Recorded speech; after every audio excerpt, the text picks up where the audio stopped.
We've got another question online. Says, when do we become harsh on kuffar and when should we be nice to them?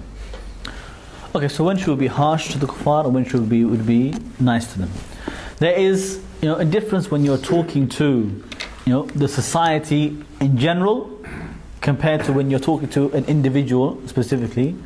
And there's a difference between when you're talking to the one in the context of da'wah and when you're talking to them in the context of jihad. So if you are talking to society in general, forbidding the shirk and forbidding the munkar of the society, you should be harsh. The way the Prophet ﷺ, he was harsh. He said to them in general as a society, إِنَّكُمْ وَمَا تَعْبُدُونَ مِن دُونِ اللَّهِ حَسُبُ جَهَنَّمْ. You and what you worship of Allah is fuel for the hellfire. He said, وَيْلٌ لِلْمُطَفِّفِينَ. In general, all those people who cheat in the markets, they are cursed. They are the cursed. So he was harsh with them and harsh against the munkar in general, because you're not addressing a particular person, you're addressing the people in general. But if you're giving da'wah to one person individually, one to one, then you should be gentle with them. Speak to them in the best way. Allah subhanahu says what? وَجَادِلْهُمْ بِالَّتِي هِيَ أَحْسَنُ. Debate with them in the better way, in the best manner, using the best words. And he said, don't debate with the Jews or Christians, with the people of the book, except in the best manner, using the best words. And he also said, however, except for the oppressor among them. So some of those people who you're, even when you're giving da'wah to them, they transgress. They start to oppress, to go beyond the limits. They start to insult Allah or insult the messenger. You're no longer kind and gentle anymore. It's not, okay, don't worry, I forgive you. At that time you have to take a different stance. You have to take a different approach. So the one who is the oppressor, or someone's only interested in attacking and insulting, and not really interested in listening at all, when that becomes clear from him, then you can be harsh with him. But otherwise, if you're giving him da'wah, you should be gentle and use the best words in the best manner. And also, in the context of jihad, okay, you don't be gentle with them. You be harsh. Okay, Allah said to fight the mushrikeen and let them find in you ghilza. Let them find in you the harshness. This is a verse of the Quran. Okay, when the mushrikeen were gloating and boasting about their small victory, you could call it, in Uhud. Okay, after Uhud, when the Muslims, they retreated up the mountain. And Abu Sufyan at that time, he was not Muslim. He started to call out publicly and saying, look, is there Muhammad? Is he alive? Is Abu Bakr? Is he alive? And the Muslims were silent. And he started to gloat. And he started to say that what? He said that what did he say? He said this is one each. He said one all. This is in return for Badr. Because you won Badr, now we have victory. We got Uhud. So he's saying, look, this is one for the other one. The Prophet ﷺ, what did he say to him? What did he say to Umar beside him? Did he say to Umar, take it easy on him, be gentle with them?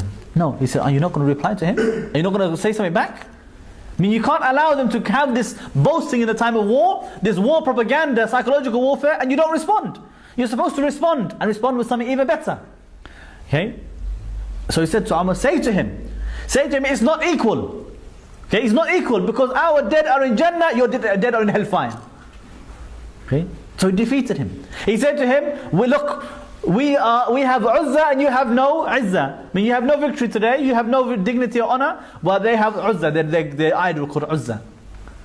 So he said to Umar, say to him, look, Allah Mawlana wa la Mawla lakum. He said, Allah is our Mawlana, you have no Mawla, you have no protector. So this is the time in the war, propaganda, the psychological warfare, you're harsh with them. Okay? You're harsh with them. Some of the journalists ask, look, why does Dawla show them these beheadings? Okay? Why do they show these beheadings? He said, isn't that going to give bad image for them and make everybody afraid and make everybody think that they're just trying to kill everybody? So I said, obviously, look, you need to understand they're at war. There are people trying to kill them. So clearly they are trying to strike fear into the hearts of their enemies. Those people that are trying to kill them, deter them, maybe think that maybe it's not a good idea to fight them. Okay? So you can't just say, look, it's only about da'wah. There is something called war, psychological warfare as well. Okay? In the time of war, when the enemy is trying to kill you, you don't show them a picture to the enemy and say, don't worry, Mr. Kafir, we're soft kittens at the end of the day, we don't fight back. We are so gentle and nice and loving and peaceful that we don't fight. You don't show that image. No, you say to them, we will slaughter you. That's what the image that you say to them. That's the image you want to show to them. Khalid bin Walid, when he was receiving somebody from the Romans, he said to the Muslims, he said, take the dead bodies and pretend as if you're eating them. So when the messenger came, he thought, what's going on? Who are these Muslims? And when it came to negotiations with Khalid bin Walid, the Romans said, look, we'll give you X and X so much booty if you just go away. Turn around, go back. He said, we didn't come here for your money. He said, Muslims, we like to drink blood. And we heard that you Romans have the most tastiest blood. Strike fear in their hearts. Make them feel like these people are not going to leave us. They're not going to let us go. So in the time of war, you're not trying to put the enemy at ease. Don't worry, Mr. Enemy. No, at the time of war, you want the enemy to be afraid. You want the enemy to be shaking. And I think the world is shaking at the moment. So clearly, they are winning some kind of propaganda war, whatever the case may be.